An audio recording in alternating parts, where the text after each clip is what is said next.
Excited? I know you don't want it to end. Oh man. It's like we should keep going. Alright, so this is video 3 on now. Okay, if you're online watching, video 3 is on. Holy Ghost encounter in Bahamas at the Atlantis Resort. I'm sharing it right now so you can do the same. It's just dark. Sorry about that. We are doing this so you will not say you didn't see a video. Otherwise, we would have just waited till we finish the program and you'll see a video on Tuesday or Wednesday when we get back. I know you guys can't wait for that. Alright. Share.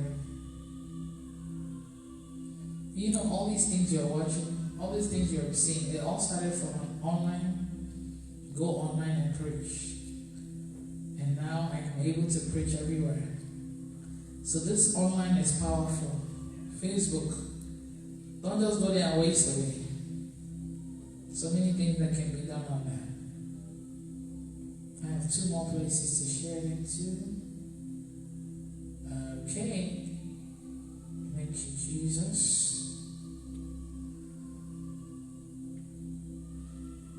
Alright, so Luke 6:38. It's a popular scripture. It's the song that I sang. It says, "Give and it shall be given unto you. Good measure, pressed down and shaken together, and running over shall men give into your bosom. For with the same measure that ye met withal, it shall be measured to you again."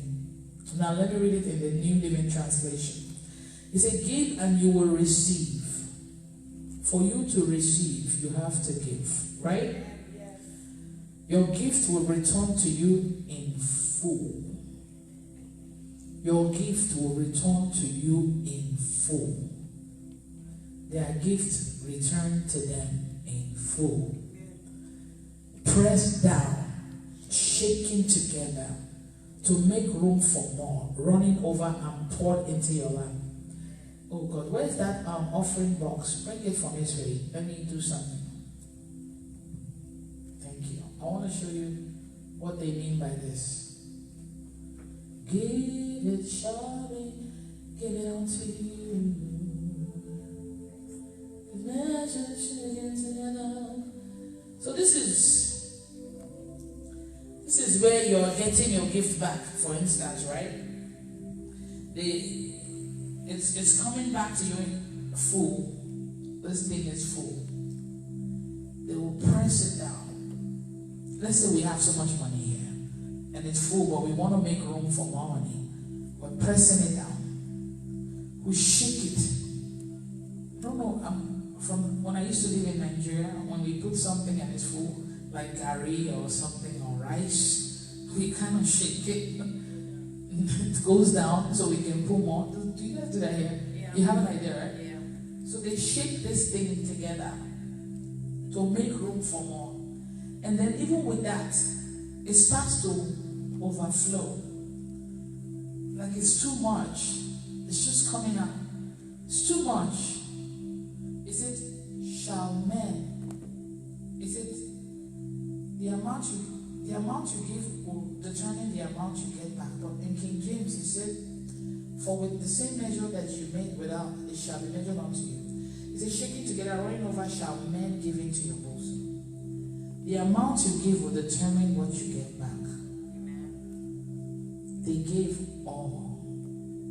And look at what they got. $28,000. Who does that? The pastor that you are watching, that you're supposed to be helping her ministry, she's paying your rent for 1 year. Where do you hear this? I'm just saying, if anything, they didn't think help was coming from me. They probably thought it was come from their father or somebody. We never even know where it's coming from. Our eyes are somewhere else. But God has somewhere else in mind. Are you a giver? Ask yourself. I don't want anything from you. I'm just preaching. So don't think I'm trying to manipulate you to give. Trust me, I'm not one of those. Those ways don't make us rich. Those ways is only a small money you can get. The kind of money God has given me is unlimited. Amen. It's not from manipulation. John 3:16. For God so loved the world that he what? Gave. His what? Only. He didn't have many begotten sons. Only. These ladies that I brought up gave all they had. They say they are tired of it. Enough is enough. God must locate them. God is the biggest giver I know. He loved the world so much that he gave his only begotten son. He said that whosoever believeth in him shall not perish, but have everlasting life. He did not hold his son away from us. He gave him up to be crucified, not to come and just sleep and die. Did you see the kind of death? Like a criminal. He's wanting us to be like him. If he did not withhold Jesus from us, what will he withhold from us? If God can give his only, even in that time that Jesus was watching them give offering, what did he say about the lady, the widow that gave the smallest, right? He said everybody gave out of their surplus, but she gave the most because she has nothing but the little she had. She gave it. Some people would have been like, well, I'll give next time. I don't have anything.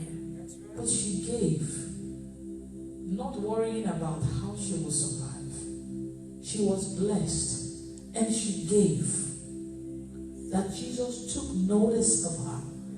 He located her, and we are still talking about her till today. Her giving made that possible. There's a favorite story that I always preach, talking about Peter and his boat. I want to read this story. God keeps taking me to this. I believe some of you, your breakthrough is here. It's in giving. I'm going to read Luke 5 from verse, I want to read it in NLT so we can understand. I like reading Bible stories. Mr. Philip, you can make the keyboard a little more. Thank you, sir.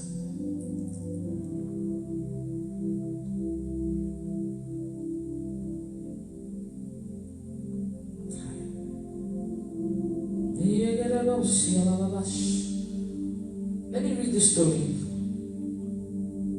Because anytime I want to talk about something else, it keeps taking me back to this. God is about to make somebody here a millionaire. But he wants to teach them the principle of giving. Oh, I think my Bishop Blessing Samuel had a status that I saw. And I was like, wow, this is he said the spirit realm is controlled by sacrifice. He posted this yesterday. The greater the sacrifice, the greater the blessings. I saw that, I was like, oh my God, it's so true. This is Bishop Blessing status that I'm reading. The spirit realm is controlled by sacrifice. Sacrifice is what? Giving. Either giving your time or giving something, but giving, right? The greater the sacrifice, the greater the blessings. As I'm saying this, God just reminded me of that status.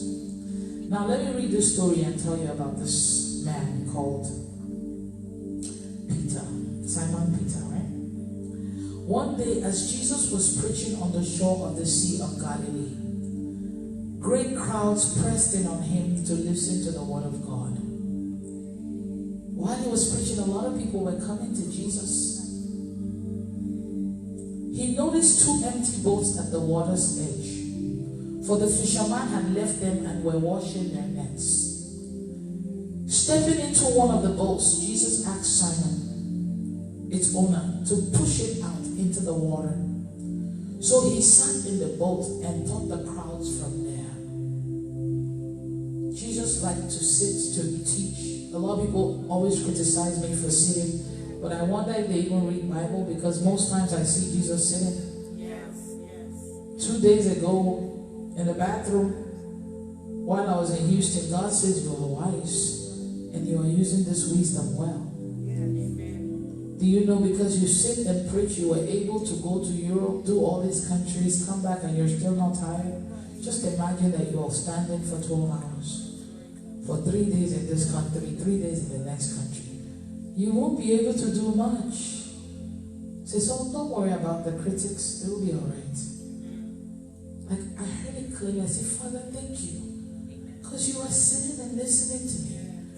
You want me to stand throughout? Is it a punishment? I was called into ministry not to come and die for. Jesus already died for us. I'll be standing and being, I will not be productive like this. I'll be tired after 2 hours. The anointing is still flowing. God told me, say you are wise and you are using this wisdom well. So some people will come online, criticize and stuff, but I'm still going higher and higher and higher. So Jesus, he was standing preaching, the crowd was getting so much. It's like, man, I need to sit down. The only thing nearby was boats, empty boats too. And he said, Jesus asked him, push the boats into the water. So he sat in the boat and he taught the crowd from there. When he finished speaking, he said to Simon, now go out where it is deeper and let down your nets to catch some fish. Master, Simon replied, we worked hard all last night and we didn't even catch a fish. I'm washing my nets, no fish came out of this net. We were there all through last night. No fish. Let me ask you, you go to your work, normally you get paid by commissions daily.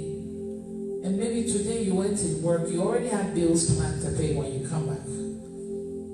No commission that day, no sales. And you already told maybe your wife or your husband that you're coming with $100 to pay this, or you told your light company, hold on, don't cut off the light, I'll pay you today. Because you normally get a certain amount all the time, right? But that day, not even one. How is your mood going to be? Are you going to be smiling that day? You're not in a good mood right now. So while you're in that foul mood, somebody that you don't know comes and says, give me your car or something. I want to use it. Man, how much you going to pay? Like, you'll be tempted to ask for money because, first of all, you've not made any money. It's a bad day. That's the kind of day Peter was having. If you check in the Bible, there was a time that his mother-in-law had fever. And Jesus touched her and she got healed, right? It means he's married. If there's a mother-in-law, there's a wife. And if he's married, I'm sure there's children, right? So maybe he's the breadwinner of the family and the wife is expecting him to come back with some fish or some money, man. Because maybe when they catch the fish, they sell it right there or something. But come back home with something. All night, nothing. And this man, Jesus, he doesn't even know this man. It's not one of his followers. He didn't say he was listening to the message. He said he was washing his net. Meaning he was not one of the people listening. Jesus did not ask one of the people listening, does any of you have a boat? Borrow me your boat, let me preach it. He picked Simon Peter that had the worst night ever in fishing ministry. On your worst night, on your lowest days is when they're asking you to sow a seed. A painful seed. And you got a lot of bills to pay. First of all, you have an attitude about that. What? Are you kidding me? I need to take money home to my family. But he gave his boat without asking for money. Jesus preached for long hours. Every time I preach this message, I keep hearing 8 hours. This is the next, like the 10th time. I keep hearing 8 hours. I believe that's how long Jesus sat on that boat for. Because there was a crowd. You know, he teaches, he heals, he teaches, he heals. That's why he sat. So imagine you came back early morning, washing your nets, and this man came and sat on your boat. And you have to wait for him to finish. First of all, you're probably hungry, but you're just patiently waiting for him to finish. Without saying, man, you need to get up, I'm going home, I'm done. I need to take my boat back. See, he asked him to push it out into the water. Not only did he borrow it, he told him to push it. The guy is already, some of you will grumble.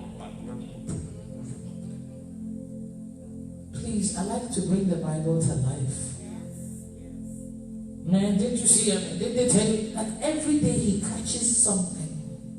That day, it's like all the fish were running away from him. Not even one single fish.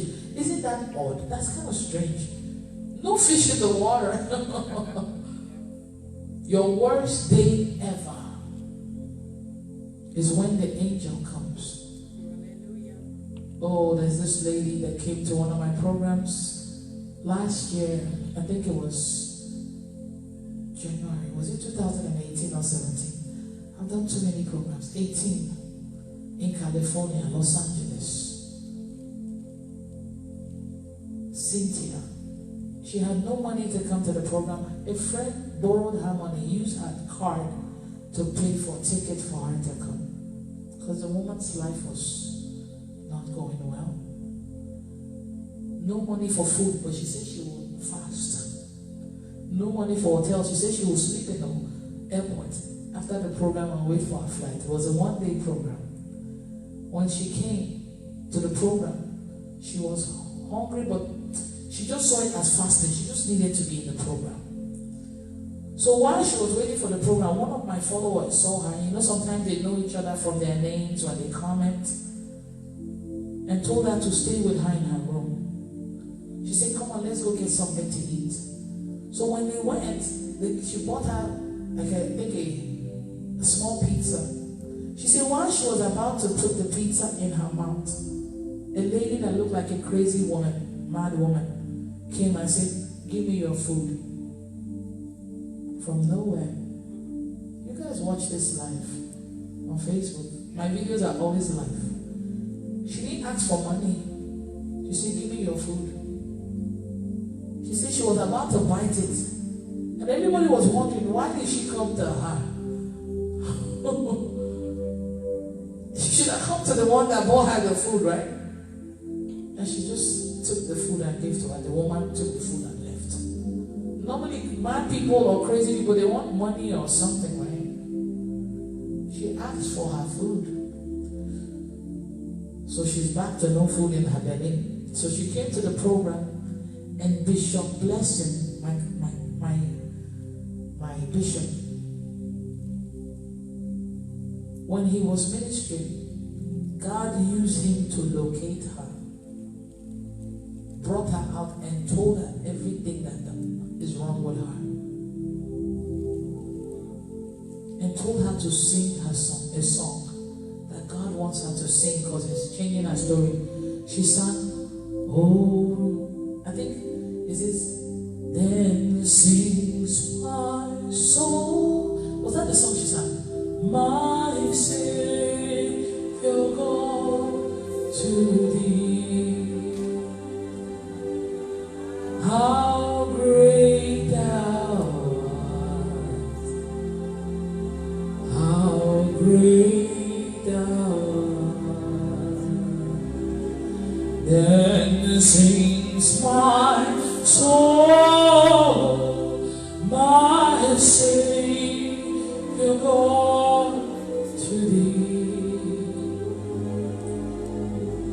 How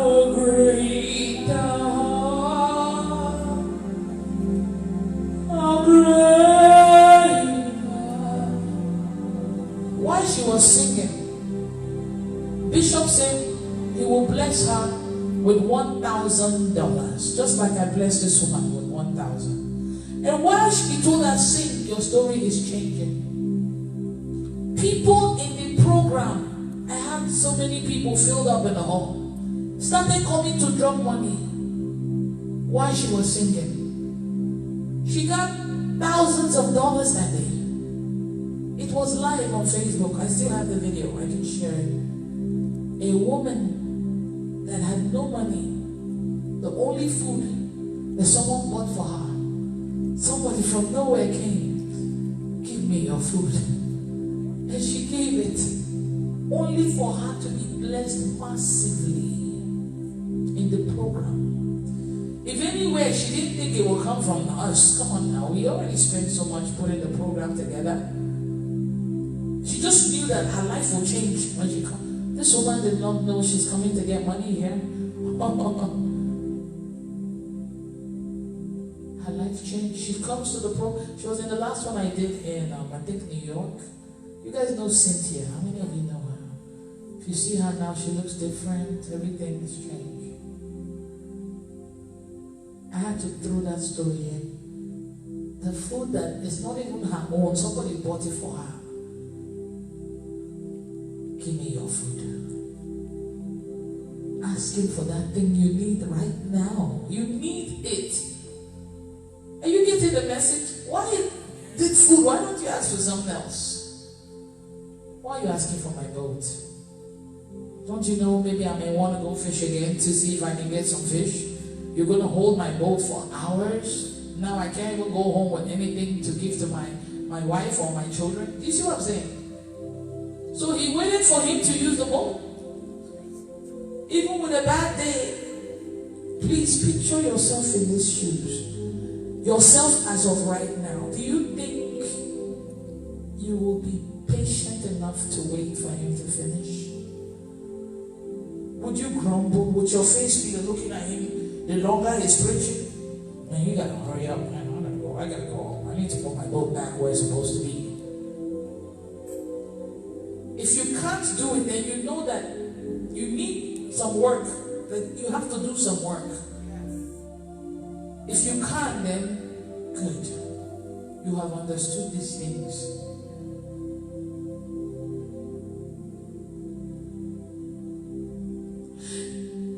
Jesus used the boat comfortably, sat down, did his Father's work. But you know, our Father likes to reward people.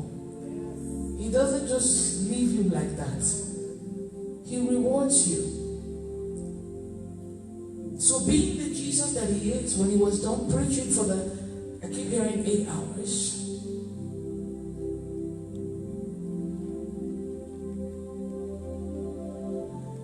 When he finished speaking, he said to Simon, now go out where it is deeper and let down your nets to catch some fish.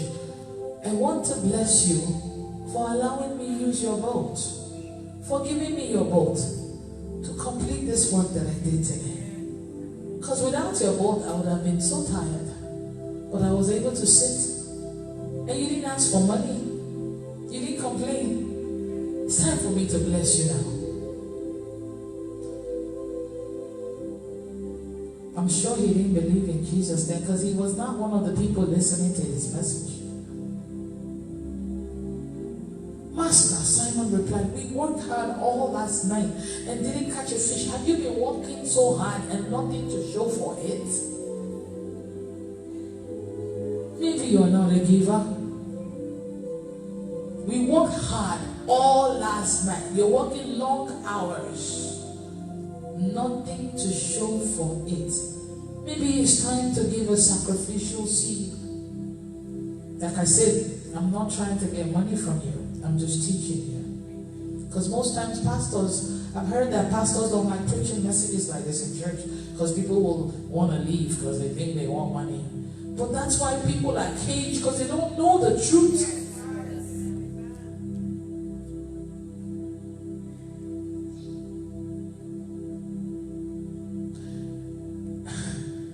If I tell you my story, I was so broke. When I was married, I married a man that had some kind of mental issue. Whenever the thing comes, he steals my purse and he goes stays in a hotel for 1 month. Stole my card several times. I had to open new accounts.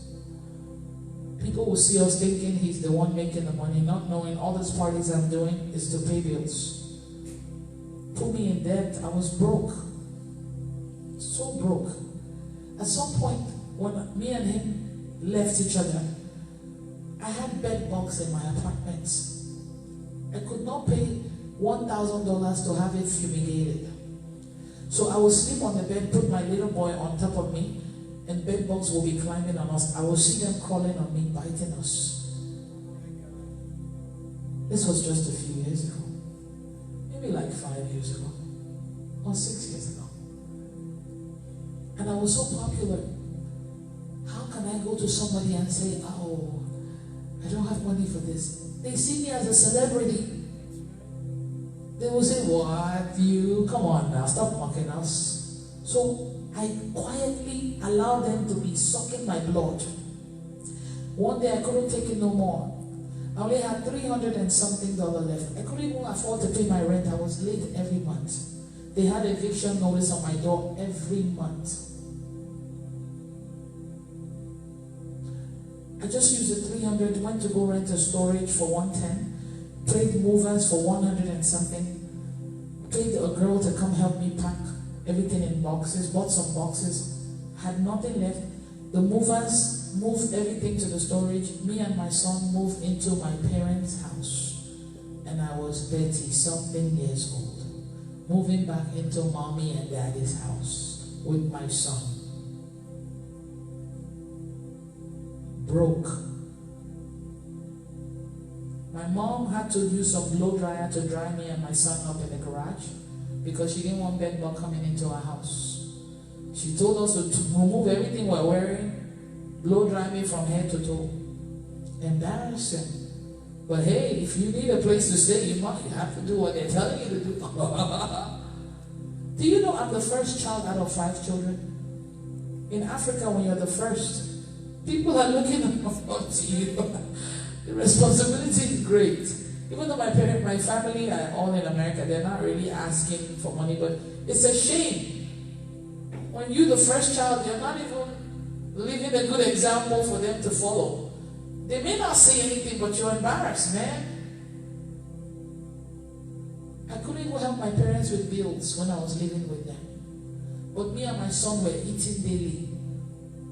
And we eat a lot. So my mother was doing more grocery shopping than before. I felt horrible. Do you know at some point I couldn't even pay for my storage? I lost everything I've had for 10 years that I've lived alone. They auctioned everything in my storage. I lost everything. Nothing left except for the clothes that I took to enter my mother's house. Gone. I don't have anything from living alone for 10 years. It was that bad. Sometimes, one time my father traveled to Nigeria and my mother needed some help with completing the rent because my father had a project back home. She had a meeting with me and my siblings. They were all adding little money. I couldn't even add any money. This was before I found Christ. I was still a sinner, living in the world, but broke. But out there, I looked like I was comfortable. They didn't even know I was living with my parents now. We don't say such things those days. Come on now. It's bad for your image. You gotta keep up your image, man. Until when I repented in 2015, got filled with the Holy Ghost in 2016, started preaching online. Had nothing, only one car. My car was the only thing I had. At some point, you know, I had to list that car on Craigslist. Do you guys know Craigslist? Where you sell things or buy things? I was so broke, I was doing all this business, but it was getting so bad. I wasn't really making the kind of money I was claiming that I make. Because sometimes this business, you lie to bring people to join, and then you see that the money is not even as good as you're lying to. Like, you know what I mean? So when I started preaching, God told me to stop doing the business. God told me to stop working or doing anything. I should just preach daily. So I will be in the closet every day, speaking in tongues, reading Bible, fasting, preaching daily on Facebook. No money. One day my son came to me, Mommy, I'm owing $19 at the school cafeteria because they eat daily, $2 something, $2.50 a day or something. I had no money to give to my son to pay for his lunch in school. Every time I tried to get a laptop to go look for a job, God would say, what are you doing? I have hired you, you work for me now. But I was preaching on Facebook, I wasn't asking for offerings. I didn't take offerings from Facebook until after 8 months of preaching. They were still trying to believe that I was God sent. Now you're going to ask for money? What offering? You can't just start preaching and start asking for offering. They don't even understand your message yet. And then guess what? In October of the year that I started preaching, 2016, Bishop had a class where he opened up for the members in the church to come learn. And I was one of them, me and my mother. On the last day of the class, the training, he said, 5 of you here, God wants you to give a sacrifice. And that will change your life and your ministry. And he pointed at the 5, and I was one of the 5. It was as much people as here now. I had no idea that I would be picked. Because what do I have to give God? Nothing. He said, go on the altar, and God will tell you what to give. 5 of us came on the altar. I heard it clearly. Nobody told me. Your car. A single mom taking her son to school daily with the car. I heard it. Bishop called us one by one. He said, what did you hear? I said, I heard my car. He said, are you sure? Because he knew that I had nothing but the car. He said, go and sleep over it. Because he was feeling sorry for me. The next day I called him. I said, it's the same thing I heard. My car. He said, are you going to give it? I said, yes, son. He said, okay, bring it to church whenever you're ready. I took it to church with the car keys. Remember, I put it on Craigslist already to sell it. So I can get money and buy a cheaper car. And then have some money to pay bills. So I had to take it off of Craigslist. And took it to the church on Sunday and gave it to him. I didn't even feel bad. I didn't even think of how would I drive my son to school. I don't know, it's like I was in another place, in another realm. I did not think. I just did it. But when I did it, God provided a car for me. My younger sister bought a new car. So the old car that was really old was parked somewhere. I started using that car. Everything was wrong with that car. It was leaking water. It was leaking oil. Everything was wrong. But the good thing is it could take me to his school and bring me back, which is 4 minutes from the house. I was okay that I had something. Around that week, I was doing a fasting for 7 days. On my 5th day of fast, I saw somebody walk up to me in white and give me money in my hand. And then the person turned back and was leaving and turned to a big angel. And my eyes opened, I saw it. And the angel walked into the closet where I always pray and preach. But it was bigger than the closet, but it just slid through. I couldn't move my body, but my eyes, I saw it. I can never forget this one. This is like the clearest vision I've ever seen in my life. Angel, massive, white. He didn't walk in, he slid. And God told me that's the angel of wealth. He said, I will make you one of the richest people in the world.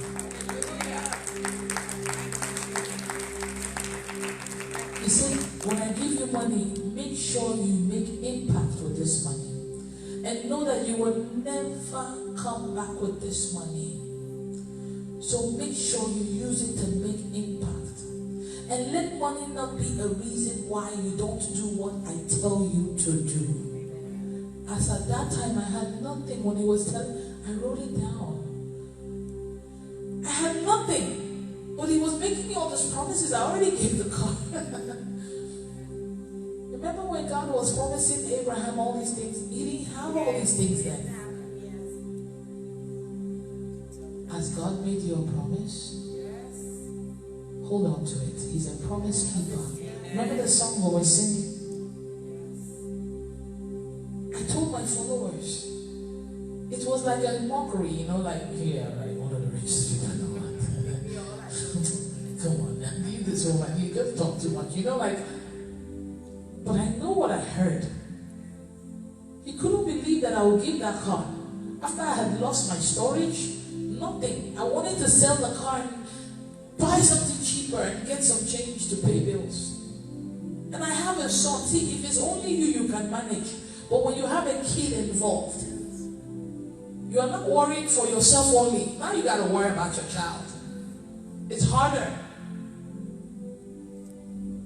But I did it anyway. And he promised me. It didn't happen right away. But a few months later, I just noticed one day he told me start to take offering. I was doing a 3 days fast.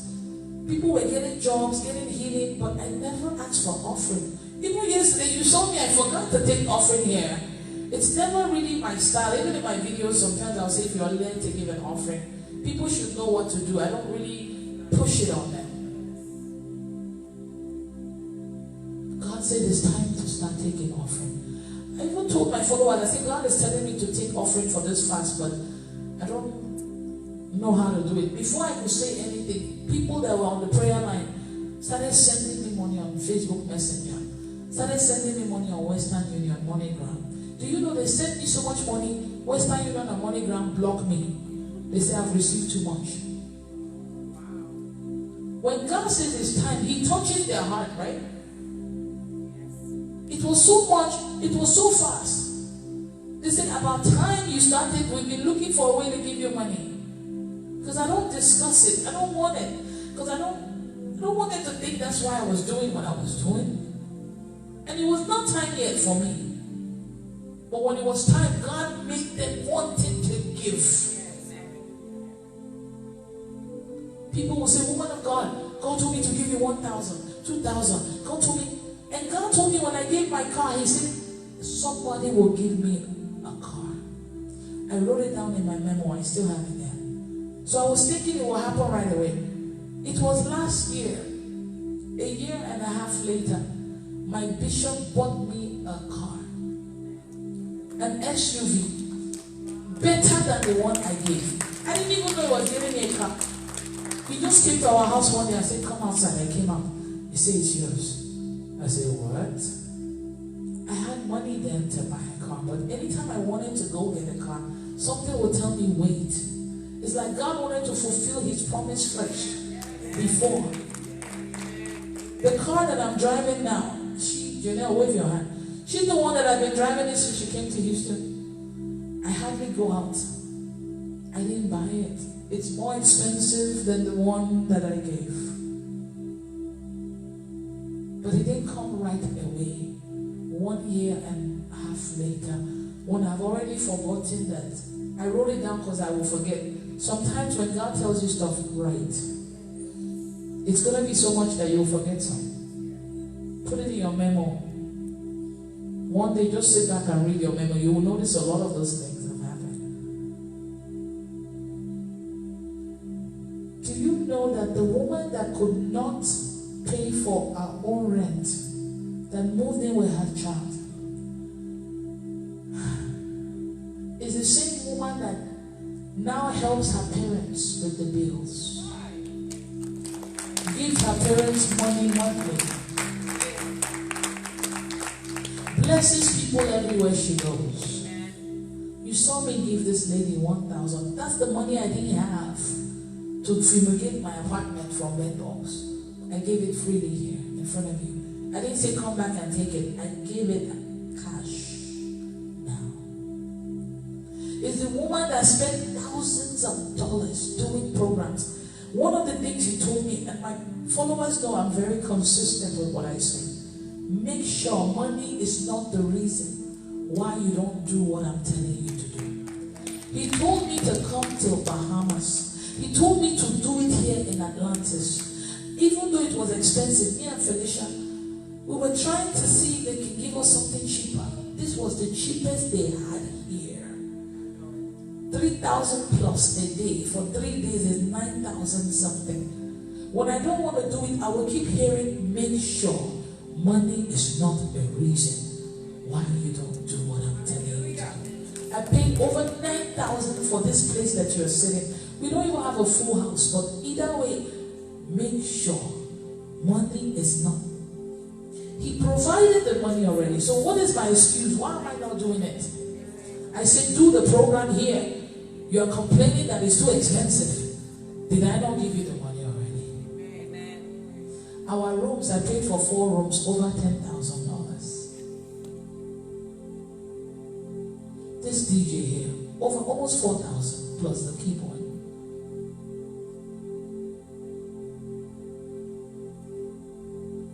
I have spent over 30,000. I bought tickets for my bishop, over $1,000. For my cousin, they didn't come, right? For my girls to come, almost $7,000 tickets. Now, in your eyes, how many are you? You're not a lot, but are you hearing the money? Just to do what God told me to do. Make sure money is not the reason why you're not doing what I tell you to do. 3 times he gave me confirmation that I have to come here and do this. What if I say, well, Atlantis is too expensive, let me pick a nearby place and do? That's not where he said I should go. That thing always rings in my ears. I went to Europe, bought food for people everywhere I go in the there were more people. You guys watched it. These weeks that I give, they cost me hundreds of dollars. These t-shirts, almost $20 per shirt. I give shirts everywhere I go. The dresses, thousands of dollars. I give long dresses for free at my programs. He said, make an impact with the money. Yesterday, I bought food for everybody. Oh, now that's a major impact. You're never going to forget that. She fed us too.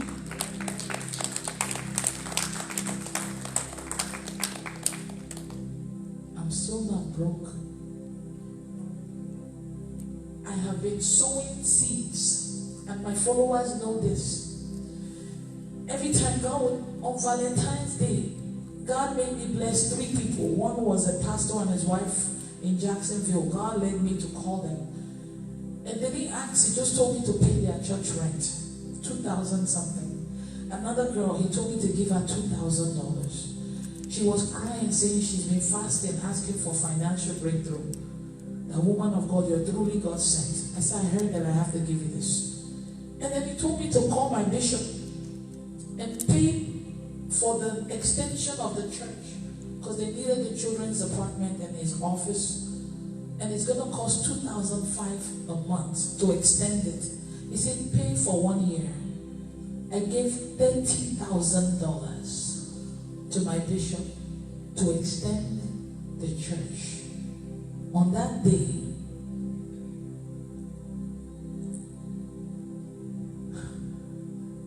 you think it's easy to just be giving this kind of money? It takes a kind of different level of obedience. Because, man, you got things to do. I don't really have anything to do. All my money goes into spending for programs. Every money you guys give, I'm going to organize a program with it. Because when I leave here, he told me I'm not leaving with anything. Everything he told me, he said, not even a dime is coming back with me. So people want to gather money and worship money. When you die, the money is there. Somebody will spend it. What are you using the money to do? That's what's going to last longer. when you are gone, they will still talk about you. You built a church in your village or your area. People are still going to that church praising God. You build schools for children to go. People are going to the schools getting their education. Yes. But if the money was sitting somewhere, none of this could be done. Why do you think He gives you this money? Yes. To make impact, not to make people feel like they are useless or they are not important because now you're rich. You know how some people, they use money to make people feel stupid or feel less privileged or whatever. Rub it off on you. I went to Europe. I spent over $150,000 traveling to 6 countries, paying for hotels, flight ticket. The venue I used in London was 10,600 or 400 pounds, which is almost $13,000 for 2 days. They know because I tell them on the video, and some of them have called the hotels. Hotels are not cheap. You're not going to know until you start calling to find out yourself. Because people always make fun of pastors. Oh, they are here for your money. Come on. Don't say this. A lot of pastors want to do these programs. They can't. Because they don't have money. And the members will not come together to bring money. But people need to be touched.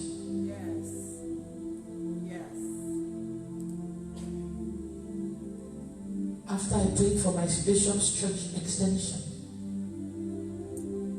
in February, March, April, ending of April.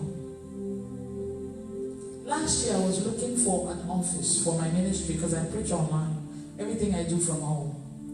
But the ministry is growing. It's 2 years and a few months ministry. But if you watch my videos or you see where I go, you would think I've been doing this for years.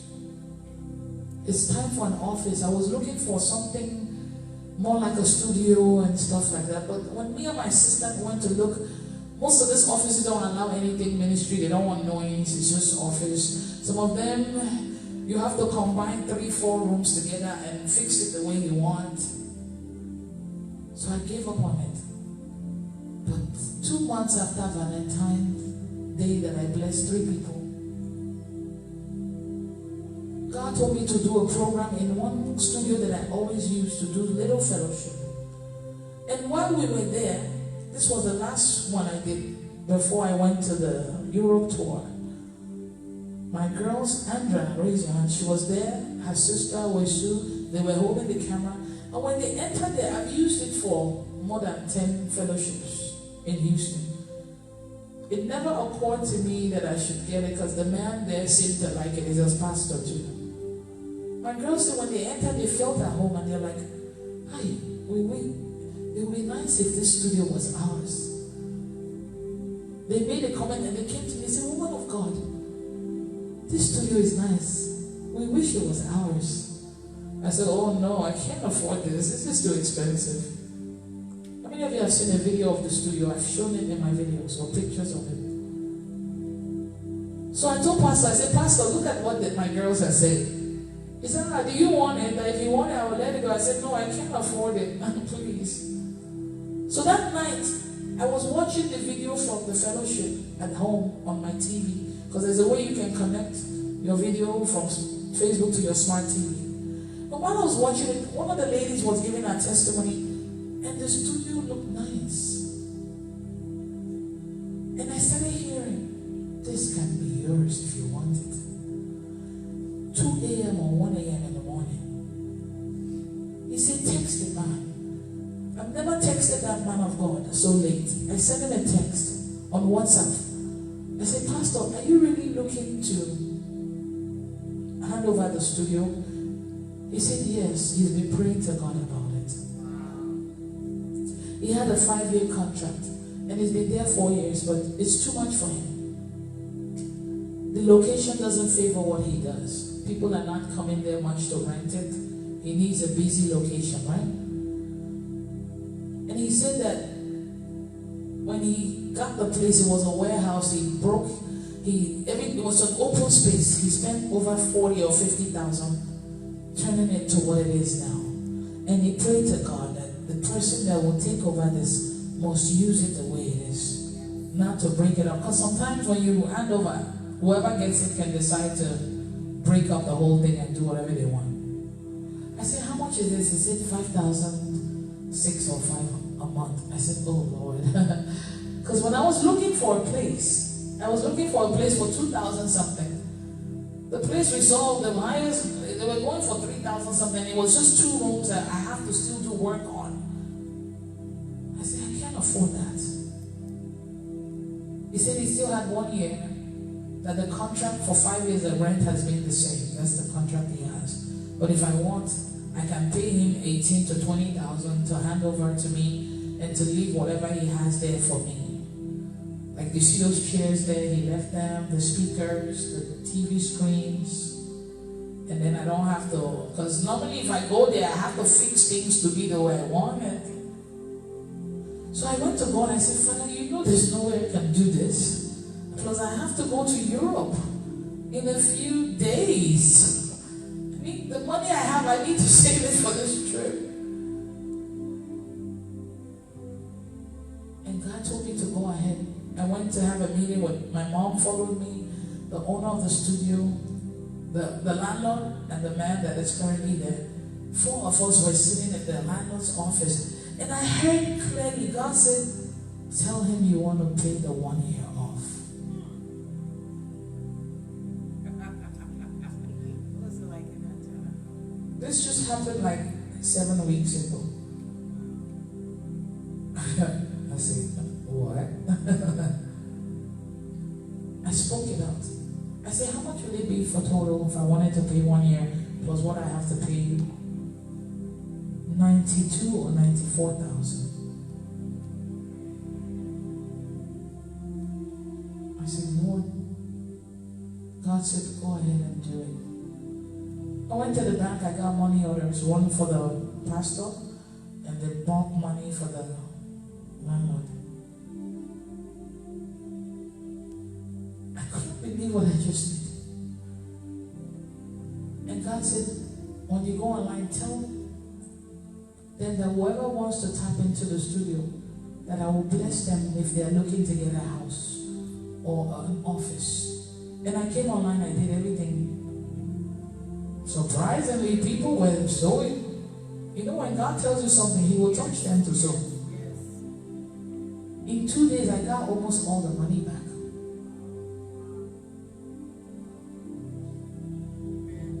And God reminded me of what I gave on Valentine's Day. You sold into my house.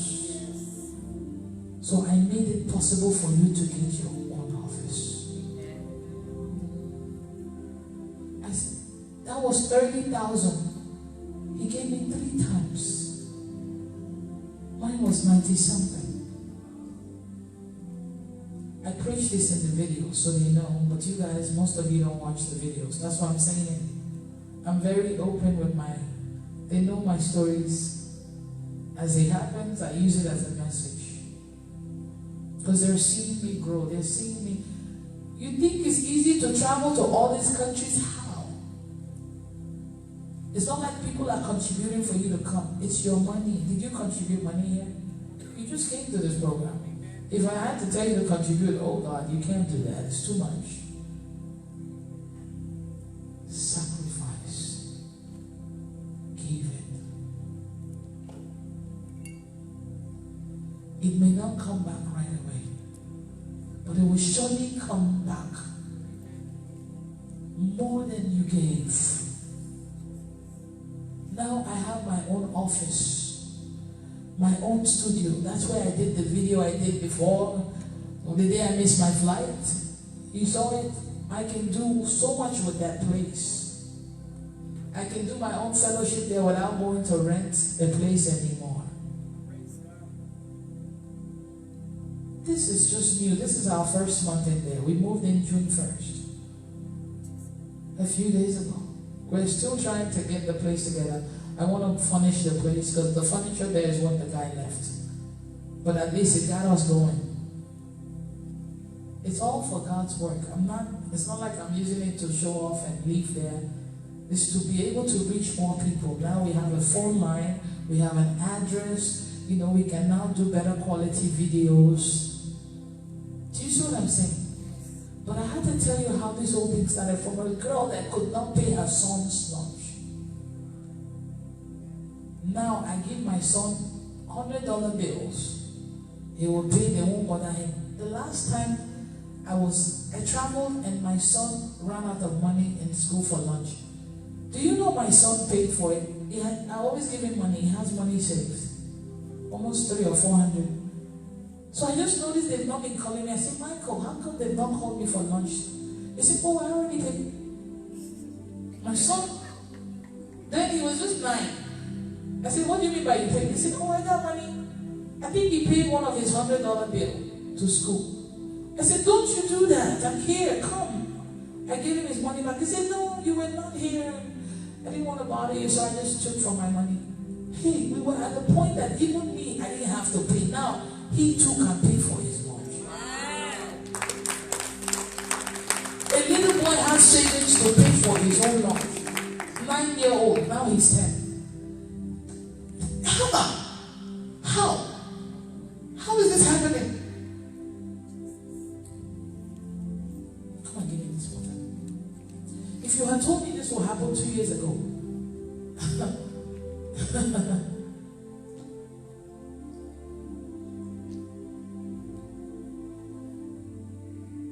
all these stories are coming to me.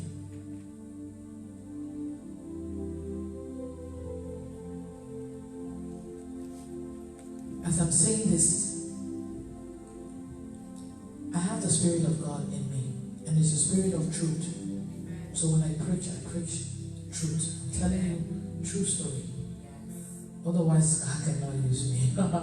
We can't be lying and say we have Holy Spirit. Holy Spirit doesn't lie. Do you understand?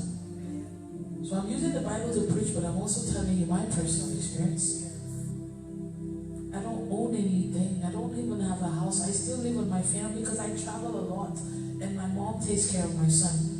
I can buy a house now if I want it, but still, I'm not always around. But I help them with the bills. Me that couldn't help before, now I help my whole family too.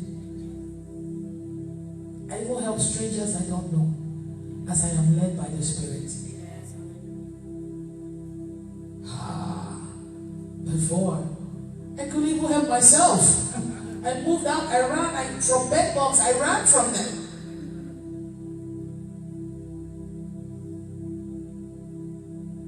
He said, now go out where it is deeper and let down your nets to catch some fish. Because you've given your own sacrifice. Your sacrifice was your boat. It's not always money, it's what you have then. It could be your time. It's not always cash. It could be your time. It could be service. That's also a sacrifice. You don't know?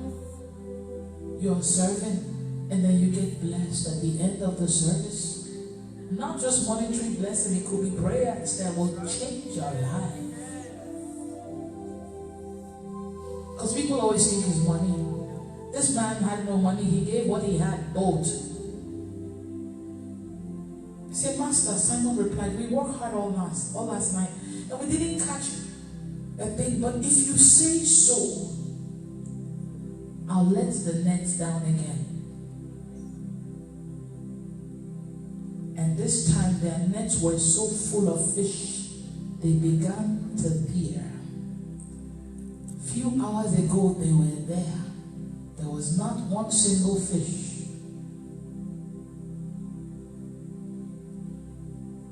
But because he gave Jesus his boat, all the fish, wherever they were, began to gather together. Jesus came into his boat. He gave a sacrificial offering in the time that he had the worst day in his fishing ministry. And look what he got. It was so much, it began to tear. A shout for help brought their partners in the other boat, and soon both boats were filled with fish and on the verge of sinking. Come. Hey! The boat boats that came were full. Good measure what? Pressed down, shaking together, running over. Nets began to tear. He's never seen this kind of thing all his life of fishing. It will be so much blessing that you will begin to share with others. You that couldn't help yourself before, now you will be helping others.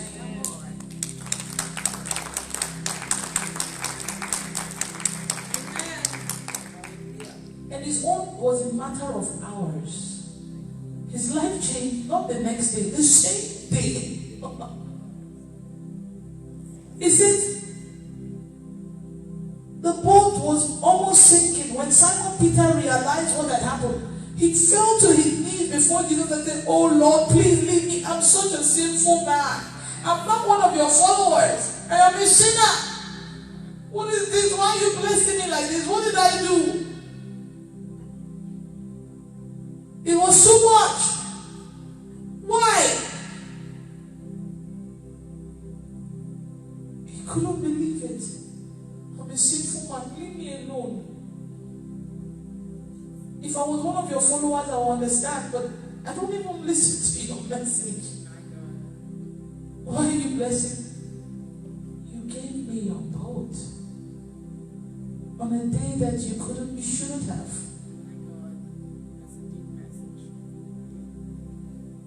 You didn't even ask me to pay for it. You waited for me for this long hours to finish preaching. You didn't say, oh, I've had a bad day. I'm not giving nobody my boat for free. How much are you going to pay for this? I need to take money home to my family. You say, oh Lord, please leave me. I'm a sinful man. For he was awestruck by the number of fish they had caught, as were the others with him. His partners, James and John, the sons of Zebedee, were also amazed. Jesus replied to Simon, don't be afraid. From now on, you'll be fishing for people. I like the way the King James says it. He said, fear not, from henceforth thou shalt catch men. I am promoting you from fishing ministry to fishers of men ministry. Amen. Salvation ministry. You would think the blessing was over with. More keep coming. Yes. All in one day. Yes. Promotion. Yes. The men brought their boats, and as soon as they landed, they left everything and followed Jesus. Verse 11, King James Version, says, and when they had brought their ships to land, they forsook all and followed him. A man that had no fish finally caught the most fish that could make him a millionaire. Forsook it, left it, and followed this man that he does not even know. He didn't say, let me go sell this fish and raise the money, give it to pay off all my debt, then I'll follow you. If this man can do this for me now, oh, he can do more for me. I'm following him. If this Jesus, that within hours of sitting in my boat, can do this, I'm never leaving. No, I'm not leaving this man. He can do way more. See, some of you, when God starts to bless you, and he said, okay, follow me now. Oh, let me run my business, business just started picking up. I need to do this. I gave you that business. Come on. It was me that made all the fish come together. You forgot? Some people will follow the fish and leave Jesus. It's true. God gives you a job, and now the job is your Jesus. You don't even go to church anymore. Before the church came, the job came, you were begging and promising heaven and earth. Oh, if you give me the job, I will do this. You don't even pay tithes and offering. The first week you did, the first month you were good. But now you forgot all the promises you made him. You follow your job now more than you follow Jesus.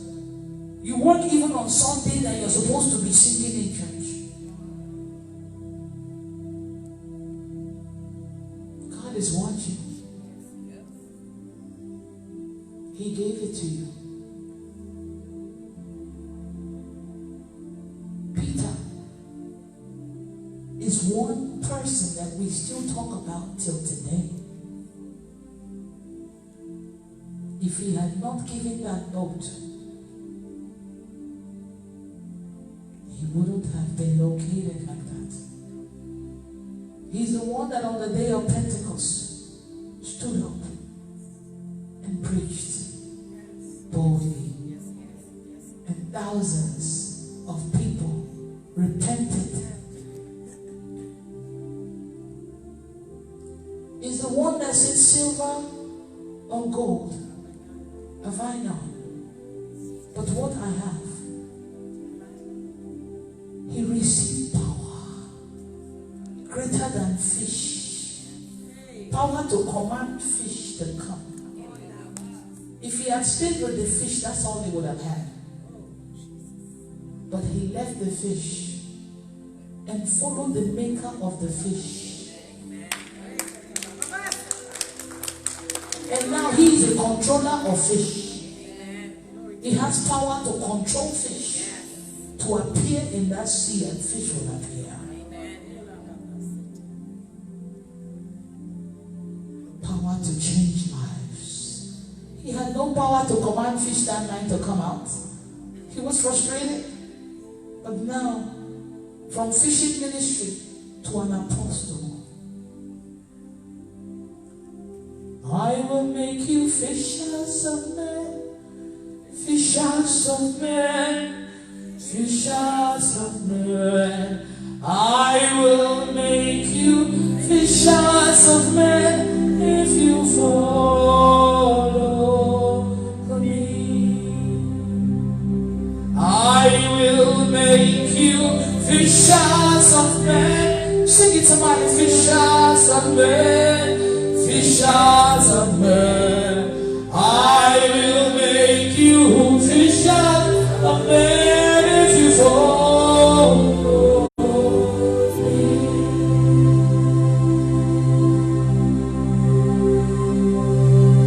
One of the greatest apostles ever, and it started with a boat given to a man that he doesn't even listen to. You wonder where that seed will take you to, how far that giving, that offering will take you. All these people I'm blessing, it's gonna all come back. I can never be broke, never. If I held on to money that God gave me and I never traveled, I would not have touched so many lives by now. The money would have even finished. But the money keeps coming. The more I do, the more it comes. You're wearing a shirt. I have given you something. You didn't pay for it. Yesterday I gave you food. Today I gave you shirt. Tomorrow I'm giving long dresses. I keep giving. I just want to be like Jesus. Don't say, I don't have, I wish I had. Stop saying that. You have something. There's something you have that you can give. If you go to church, you have your time. Maybe you're not working. Go and serve in church. Help the pastor out. Go for evangelism. Do something. Sweep the church. Clean the church. Do something. There's something you can give. Oh, I don't have a job, so I don't. There are other things you can do.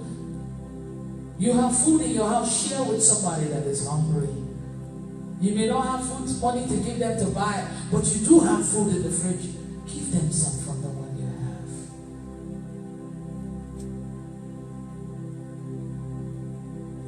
have. God wanted me to give this message so that some of you will stop being broke.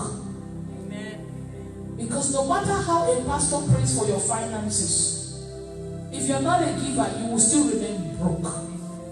Even tithes and offering, if you don't pay it, you are robbing God. So you may get money one time, big breakthrough, but it's not going to stay if you don't give your tithes and offering. Eventually, the door will be shut again. The devourer will come and devour. Devourer comes in many forms. Sickness. Car will break down. No matter how much you pay to fix your car, it's not getting better. Children will be getting sick. Things will be spoiling once you have small savings. Some of you work so hard, man. Anytime you have small money saved, something comes and takes it. Or somebody in your family is sick or need help. You can't say because there's a hole in your pocket. There's a devourer. Even you watching online, you have a job, they take taxes, but when it comes to giving God, you want to be smart about it. He gave you the job. He gave him the fish, and he gave it up and followed the maker of the fish. If he was greedy and was so carnal-minded, so wanting to make money from the fish, that's all. He would have sold the fish, made the money, paid the bills, and that's all it would have been. Nobody will hear about him again. Bishop said, the greater the sacrifice, the more the blessing. How great is your sacrifice? This is not for you to give me money. I didn't come here to raise money. But for you to take something home with you and think. And God will speak to you. It's time to start giving. Maybe in your church, your local church, maybe they need your time. They need your gift that God gave you. Like, look at Minister Philip, he's a keyboardist. What if you can play keyboard and they're looking for keyboardists in church? But you're looking for how they will pay you in church, in your father's house. Because of that, the worship is not so good. But you can play the keyboard. Go and give your time, your service. Play for free. It's just a 2-hour service. So everyone can get in the spirit. Amen. Stop saying, well, I wish I had something to give. What is that gift that you have? Sing. You are good in singing. Lead worship in church. Look at what this lady did here. Don't just make it about money, guys. That's where we miss it. It could be food. It could be your old clothes. It could be your old shoes. It could be your old car. You have a new one, but the old one is parked somewhere. You're not driving, but there's someone that desperately needs that car to go to work. The whole family in that house, nobody has a car. That car that you think is old is new to somebody. They will even give Thanksgiving and they will go to church and give a big testimony about that car that you parked somewhere. It can be useful to somebody. As you are sitting here, go and clear out your closet. Whatever you don't need anymore, give it away. Some of these women that I talk to, they have 2 closets in the house. They're using their husband's closet, they're using their closet, their children's closet. Yet they complain that they don't have anything to wear. But you have clothes all over the house. Give it. Start from there and see. Shoes that you bought, some of them, the tags are still on it. Maybe you don't even wear high heels no more. Give it. My girl, she comes to the house to help me. I said, do you notice that in this house I don't have a closet? I'm living in this house with my family. The room I'm even staying, we're managing it because it's their house. I don't have a closet. I said, you know, every time I wear clothes, I get it out in my programs. Shoes, I give out. I wear the same sandals. I gave my sandals in Italy, my black sandals. I didn't have black sandals to wear in Germany. This one I'm wearing, a lady in the program bought it for me. Somebody asked for the sandals. I didn't want to give her. God said, give her. I gave her. I don't have a closet in my own house that I live with my family. Do you believe what I'm saying? No. I don't. She's here, Janelle. Wave your hand. The woman of God has no closet. Remember when Jesus said foxes have holes? All these people have things. The birds have whatever, dens. But the Son of Man has nowhere to lay his head. He has nothing to call his home. Because he's leaving soon. In his Father's house there are many mansions there. If it were not so. Yeah. His heart is not here. It's in heaven. That's where his treasures are laid up. I'm not after what I can get for myself. I want to make impact. Amen. I don't want to be attached to none of this material stuff. You store up treasures here where moths and rust and thieves can break in to steal and destroy them. Hurricane can damage it. You've seen houses just get flooded away.